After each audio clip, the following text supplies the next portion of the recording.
keputusan terdakwa Habib Bahar Smith dan Tanta Nusantri pada kesempatan sidang kali ini menyatakan pikir-pikir majelis. Terima kasih. Assalamualaikum warahmatullahi wabarakatuh. Bismillah, alhamdulillah, wassalatu wassalamu ala rasulillah wa ala alihi washabihi wa mawala.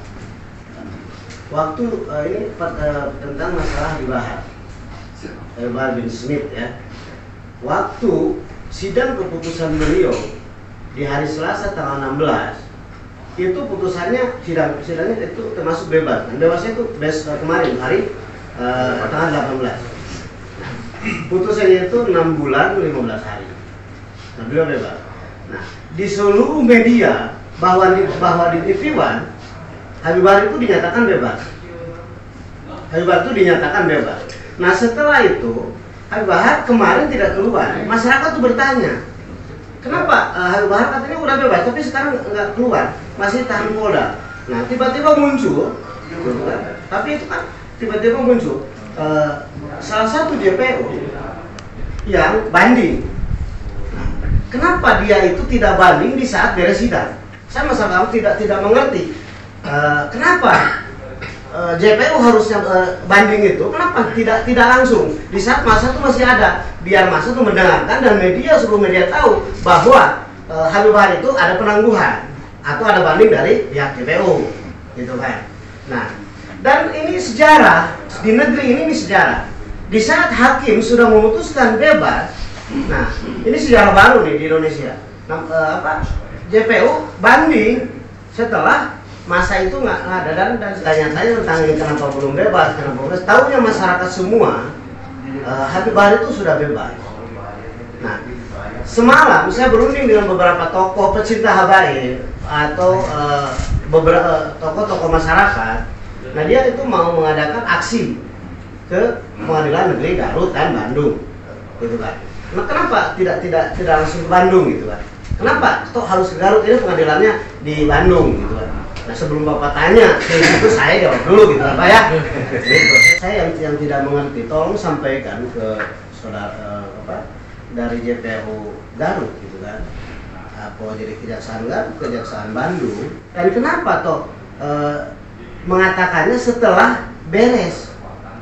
Gitu kan? Setelah orang itu pulang, setelah orang-orang itu pada pulang. Nah, ini ada apa gitu. Dan saya tidak tahu tentang KUHP karena saya bukan sarjana hukum. Cuman saya tahu keputusan hakim 6 bulan 15 hari tanggal 8 Agustus Habib Bahar itu bebas. Nah, sorenya katanya, itu juga katanya, karena kan semua media tidak ada yang meliput Habib Bahar itu ada penangguhan, tidak ada. Bahwa TV One pun tidak meliput bahwa ada penangguhan. Itu tahu di masyarakat seperti itu. Nah, sekarang Habib Bahar belum bisa keluar. Nah, saya mau meminta keadilan, kalau bisa pertimbangkanlah oleh JPU, pertimbangkan lagi kalau bisa gitu kan. Nah, kalau bisa pertimbangkan dulu atau pertimbangkan lagi oleh JPU tentang penangguhan tersebut. Ada apa sehingga Habib Bahar ini tidak pulang tanggal 18. Saya mohon maaf, ini sebenarnya aksi spontan ini. Ketua kita itu jadi saksi di persidangan Habib Bahar yang meringankan dari kita dari Basjab itu selalu mengikuti setiap persidangan. Nah, kemarin hasil putusan dari pengadilan negeri itu Habib Bahar divonis 6 bulan 15 hari. Kita ngitung karena Habib Bahar ditahan sejak awal penyelidikan, kita hitung nih, ya ditahan tanggal 3 Januari. Ya, kita hitung kemarin vonis itu jatuh tanggal 16 Agustus. Kita hitung 18 nih Habib Bahar kita keluar. Kita kemarin sebenarnya udah mau syukuran gitu. Cuman tiba-tiba ada kabar dari tim advokat yang ada di dalam perjuangan Habib Bahar kita bahwa katanya ada upaya banding dari pihak kejaksaan. Padahal kita yang waktu itu kita hadir dan datang ke sana mengikuti persidangan walaupun hanya di luar. Jaksa itu masih mikir-mikir, Ini luar biasa lah dalam sejarah di Indonesia mungkin. Di hari yang sama, tanggal 16 Agustus itu ada beberapa peristiwa yang luar biasa di sejarah hukum kita. Vonis, banding, sore hari. Ketiga, ada putusan juga dari pengadilan tinggi yang memperpanjang masa penahanan. Itu dalam hari yang sama. Kita nggak jadi masalah, itu mungkin sesuai protap di kejaksaan. Karena tuntutan jaksa waktu itu adalah sekitar 5 tahun pada bibana kita. Mungkin sesuai protap di kejaksaan, kalau tidak sesuai minimal 2/3 hukuman, itu menurut Kejagung lah mesti banding. Kita nggak jadi masalah hal itu. Tapi yang kita khawatirkan, hukum kita tercoreng gitu. Jaksa seolah-olah mempergunakan tangan-tangan dari Kejaksaan Tinggi supaya ini menahan terus keadilan. Logis enggak? Untuk perpanjangan penahanan kan itu sekitar 30 hari. Sedangkan putusan nanti di pengadilan tinggi itu apa memungkinkan untuk pemberkasan segala macam. Dan yang anehnya, tadi saya mendapatkan informasi ada 2 petikan putusan. Yang sayangnya teman-teman kita di advokat mendapatkan petikan putusan seolah-olah ini sudah ingkrah. Tapi di sore hari petikan itu seolah-olah ini ada banding. Itu. Jadi saya tadi menyambung perkataan Ketua Umum dari Bastia. Kita kesini bukan mau intimidasi, atur punten Pak. Kita bukan Satgasus Merah Putih yang bisa investigasi, kita hanya masyarakat biasa. Cuman sedikit, karena di media itu diberitakan Habib Bahar bebas. Habib Bahar vonis 8 bulan 15 hari. 6 bulan 15 hari. Gitu kan. Nggak ada media-media yang menyatakan ini jaksa banding. Gitu. Ini kan terjadi gejolak di bawah, saya tidak langsung kan gitu. Karena media saya lihat nggak ada yang menyatakan jaksa banding. Semua media termasuk TV One memberitakan Habib Bahar divonis 6 bulan 15 hari dan akan bebas sebentar lagi. Gitu. Nah, sekali lagi kehadiran kami di sini tidak bermaksud mengintimidasi. Cuma tolong beri kami pencerahan sebagai masyarakat. Tolong ini dipertimbangkan kembali, kan gitu.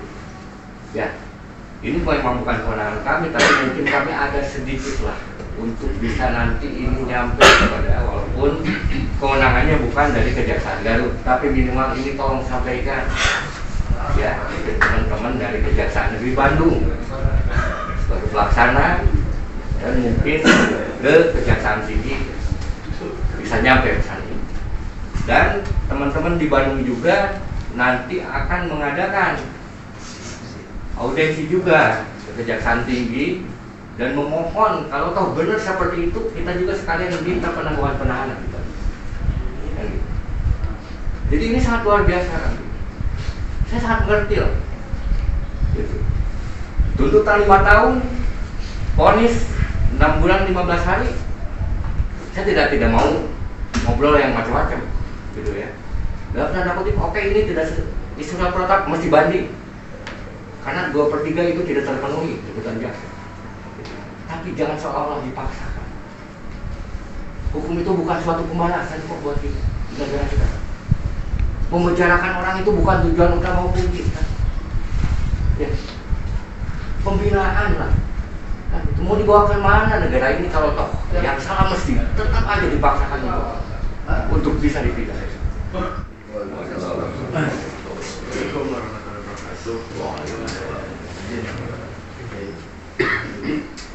Jadi gini mungkin Pak ya, ketika kemarin kita jalanin sidang sampai jadi 28 kemarin kan, itu kan jalanan sidang yang panjang gitu kan. Nah, ini kan tersangka itu kan ada 2, terdakwa itu ada 2. Satu Rustadi itu upload video videonya itu mengunggah video.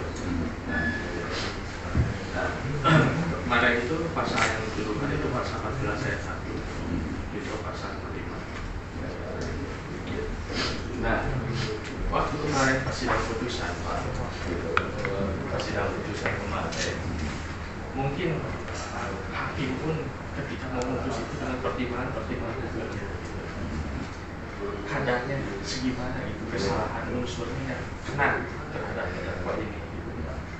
Nah, sehingga keluarlah putusan Habib Bahar divonis dengan 16 hari, sedangkan Datan Rustadi itu vonisnya itu 7 bulan 10 hari.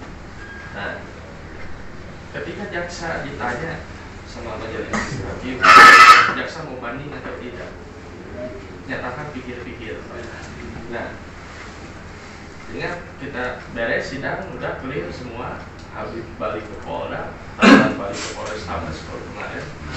Nah, saya dapat telepon dari rekan saya, katanya ini petikan putusan, katanya kita urus kejaksaan karena jaksa belum menyatakan banding sampai saat ini. Jam 3 sore itu, jam 3 sore dapatlah petikan putusan itu dari pengadilan. Saya pengadilan, teman saya sudah di Kejati Pak pada waktu itu. Jadi kan udah beres belum? Bisa pulang nggak hari ini? Nggak, paling sekitar tanggal 18 lah, gitu kan? Bisa pulang. Karena kalau lihat data itu perpanjangan penahanannya itu Pak sampai tanggal 17 Agustus bisa pulang, gitu kan? Berarti kan kita nunggu 1 hari. Karena mungkin 17 Agustus itu libur nasional, sehingga di sini ada kesan jaksa itu terlalu terburu-buru menyatakan banding. Kita dapat surat ini Pak, penetapan, gitu kan, penetapan, terus penetapan perpanjangan penahanan, terus akta banding. Ini kita baru menerima itu jam 6 sore. Jam 6 sore. Iya, gitu. Dari mana? Pengadilan. Dari pengadilan. Iya, gitu kan. Saya bilang, oh kalau begini tanggal 16 berarti kan kalau misalkan tanggal 17 gitu kan libur, jaksa mungkin nggak bisa menyatakan banding. Kalau misalkan jaksa menyatakan tanggal 18 Agustus itu banding, mungkin pasal 238 ayat 2 ini sudah tidak berlaku, mungkin harus bebas dulu, sehingga ini ada kesan ini untuk dipaksakan menyatakan banding segera, gitu kan, mengingat masa penahanan ini akan segera habis. Gitu. Ya, jadi kita datang ke sini Pak, mohon sampaikan pihak kejaksaan tinggi, gitu Pak, mengingat Habib ini istilahnya ulama Pak, ulama istilahnya panutan kita, terus Tatan Rustadi juga sama, dia punya keluarga yang harus dinafkahin Pak, segala macam. Mungkin kita akan mengajukan penangguhan penahanan, tolong sampaikan untuk permintaan dari masyarakat untuk dikabulkan. Mungkin itu aja bisa sampaikan apresiasi yang setinggi-tingginya kepada semua rombongan dari Barisan Santri Jawa Barat, karena dengan begini ternyata proses penegakan hukum di Indonesia ini kita tidak jalan sendiri, artinya ada yang mengawal, ada yang mengontrol. Kami menyambut baik dengan kehadiran dari jajaran Basjab ini. Tadi saya melihat ada Basjab atau dari pendukung Habib Bahar datang ke sini. Kira-kira apa tujuan mereka ke sini, Pak? Gimana, senior? Atau saya? Baik, mohon izin. Terima kasih, Kang Asep. Jadi benar sekali tadi ada teman-teman dari Basjab, Barisan Santri Jawa Barat, yang diketuai oleh Pangarsa Kiai Aceh Bustomi. Kedatangan beliau kemari tidak lain untuk mempertanyakan kenapa kok ini kasusnya seperti ini, kok informasi di luar ini harusnya bebas tetapi kok ternyata jaksa mengajukan banding. Nah, intinya ada pertanyaan kegalauan barangkali di masyarakat. Nah, beliau-beliaulah ini yang memfasilitasi untuk mempertanyakan hal tersebut kepada kami, walaupun beliau-beliau juga paham betul bahwa Kejaksaan Negeri Garut ini tidak menangani kasus tersebut. Nah, namun demikian kami tetap mengapresiasi kedatangan beliau-beliau karena ternyata penegakan hukum di negara kita ini ada tokoh-tokoh seperti beliau untuk mengontrol sebagai fungsi kontrol sosial kan gitu. Kami sampaikan, tetapi kami tidak masuk ke dalam ranah pokok perkaranya seperti apa, karena itu bukan kewenangan kami untuk menjawab gitu. Jadi kompetensinya di kejaksaan setempat yang menangani perkara tersebut. Kami hanya menyampaikan hubungkan dengan ketentuan-ketentuan di dalam Kitab Undang-Undang Hukum Acara Pidana, tepatnya di pasal 233 ayat 2, yang esensinya kurang lebih bahwa baik jaksa penuntut umum ataupun terdakwa dan kuasanya itu punya hak untuk mengajukan banding selama 7 hari sejak putusan dijatuhkan atau diucapkan. Maka kemudian yang menjadi pertanyaan dari teman-teman Basjab tadi, loh kenapa ini jaksa kok langsung banding? Nah, kenapa ini jaksa tiba-tiba pada saat ditanya oleh hakim pikir-pikir, tetapi sorenya kemudian mengajukan banding. Nah, sudah saya sampaikan di ketentuan pasal 233 ayat 2 tadi bahwa range waktu 7 hari itu bisa diajukan pada hari itu juga, esoknya, lusa, dan terakhir hari ketujuhnya. Apabila mengajukan permohonan banding di hari ke-8 tentunya gugur demi hukum. Nah, kemudian juga tadi ada pertanyaan bahwa, lah kenapa ini kok langsung jadi ditahan? Padahal seharusnya Habibana bebas. Nah, ini tidak saya jawab spesifik ke kasus Habibana saja. Kami jawab secara umum. Baik terdakwa siapapun itu, ketika ada permohonan banding, maka merujuk kepada ketentuan pasal 238 ayat 2, wewenang penahanan beralih sejak saat diajukannya permohonan banding. Itu demi hukum. Jadi tidak harus berkasnya dulu diantarkan ke pengadilan tinggi, melainkan sejak saat salah satu pihak menyatakan banding melalui akta permohonan banding, maka sejak saat itulah demi hukum wewenang penahanan beralih ke pengadilan tinggi. Dan tadi alhamdulillah dari teman-teman Basjab sudah bisa memahami, dan itu akan disampaikan ke warga masyarakat yang gaduh mempertanyakan persoalan ini. Saya kira itu barangkali ada tambahan dari senior saya, silakan. Kami di sini Kejaksaan Negeri Garut akan menampung aspirasi daripada teman-teman dari Basjab itu, dan nanti kami akan melaporkannya kepada pimpinan.